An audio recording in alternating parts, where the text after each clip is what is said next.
एक गांव में एक किसान रहता था। उसके दो बेटे थे। वो बहुत ही आलसी और निकम्मे थे। वो अपने पिता को काम काज में हाथ बटाने के बजाय आलस किया करते थे, इधर उधर घूमते फिरते थे। किसान को अपने बेटों की बहुत ही फिक्र थी। वो सोचते थे कि मेरे मरने के बाद इनका क्या होगा, ये अपना पेट कैसे भर पाएंगे, अपने परिवार को कैसे संभाल पाएंगे।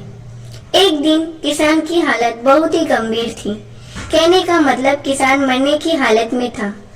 तभी किसान ने अपने दोनों बेटों को बुलाकर उनसे कहा कि हमारे खेत में एक खजाना गड़ा हुआ है, लेकिन वो किस जगह है उसकी जानकारी मुझे भी नहीं है, लेकिन खोदने के बाद तुम्हें वो खजाना मिल जाएगा।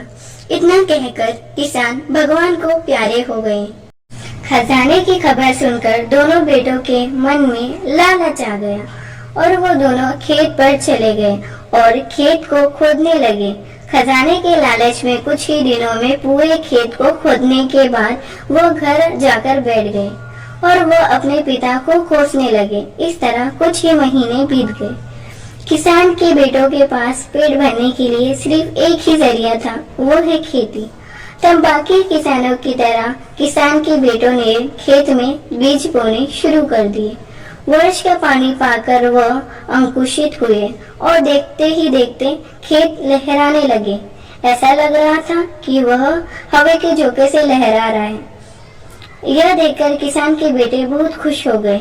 उनको समझ आ गया ही परिश्रम ही सच्चा धन होता है और वह उसी तरह से अपने पिता की शब्दों का मोल भी समझ में आ गया। अपने काम काज में लग गए।